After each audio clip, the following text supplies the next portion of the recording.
Lewapda edara kärhanalary pesli işgärini 3 ay möhlet bilen tölegsiz ruhsady berip başlady. Global koronavirus pandemiýasynyň arasynda ykdysady çökgünlüge duçar bolan Türkmenistanyň häkimetleri ýurtda virus wakasynyň hasaby alynmandygyny aýdyp aýak dirýän wagty Lewap welaýatynyň edara kärhanalary işgärleriniň epesli bölegini 3 ay möhlet bilen tölegsiz ruhsady uradýar. Azatlyk radiosynyň regionaky habarçysy 4 awgustda anonim şertlerde tölegsiz ruhsada uğradylan işgärler barada habar berdi. Mektepler, häkimlikler, transport we ara gatnaşyk kärhanalary arçynlyklar şeýle-de önümçülük kärhanalary we önümi gaýtadan işleýän zawod, fabrikler işgärleriniň 80 götürümli 90 günlük aýlyksyz ruhsada goýberip başlady diýip habarçy Lewabyň vilayet häkimliginiň işgärlerini hem de ruhsada goýberilen ençeme faraply bilim we arçynlyk işgärine salgylanyp habar berdi. Häkimetler edara kärhanalaryň işgärlerini tölegsiz ruhsada uratmaklygyň aňyrsyna ýatan sebäpleri aýtmaýarlar. Galy berse-de edara kärhanalarda zähmet çekýän işgärleriň epesli böleginiň 3 ay möhlet bilen tölegsiz ruhsada uradylmagyndan soň olaryň ýerine ýetirýän işleriniň nähili ýürüdiljekdigi aýdylmaýar.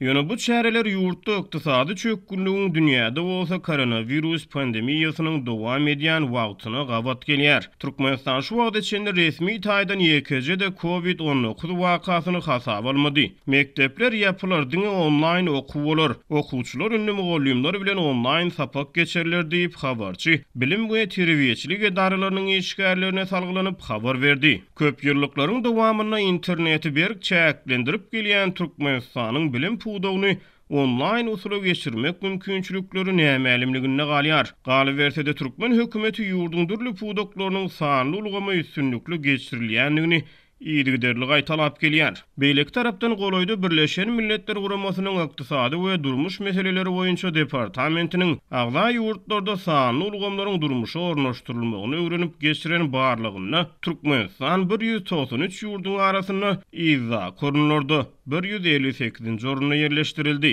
BMG agentliginiň elektron hökümeti syn 2020 adlandyrylýan barlygyna Türkmenistanyň hyzmatlary sanly ulgama geçirmek mümkinçiligine pes baha verildi. Her 2 ýyldan bir gezek geçirilýän bu barlygda Türkmenistan häkimetleriň ýurtda dürli puwdaklary sanly ulgama geçirýändigini has ýygjam gaýtalap başlanlyklaryna garamazdan ýyllaryň dowamyna ýygyderli görnüşde pes orunlara munasip boldy. BMG agza 193 ýurduň arasyna Türkmenistan elektron hökümeti we sanly hyzmatlary durmuş ornaşdyrmakda 2012-nji ýylda 126-njy oruny eýe bolan bolsa, 2014-nji ýylda 128-nji, 2016-njy ýylda 140-njy, 2018-nji ýylda 147-nji we 2020-nji ýylda 158-nji orunyna ýerleşdirildi. Barlyk netijelerinden görnüşi ýaly Türkmenistan dünýä ýurtlarynyň arasynda sanly hyzmatlary durmuşy ornaşdyrmak ýaryşyna ýylyň-ýyly bir näçe diş pese gaçdy.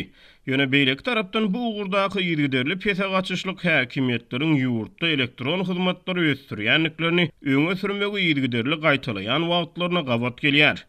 Finçiler diýmek beýleki ýurtlaryň sanly ulgamlary ornaşdyrmakda Türkmenistanyň has üstünlükli çykyş edýänliklerini aýdýarlar. Azatlyk radiosynyň habarçysy Lewap welaýatynyň häkimetleriň orta bilimi online usula geçirmek ähtimallygy barada habar berip, edara kärhanalaryň işgärlerini 3 ay möhlet bilen tölegsiz ruhsada ýermek işleriniň welaýatyň saglyk we oba hojalyk puwdagyny değişli däldigini aýtdy. Keselhanalar we oba hojalyk puwdagy dolu güýjüne işler diýip habarçy bellädi. Global koronavirus pandemiýasynyň fonuna ençeme ýurtda gaýry goýulmasy önümçülükden daşgary puwdaklaryň ençemesi online iş tertibine geçdi.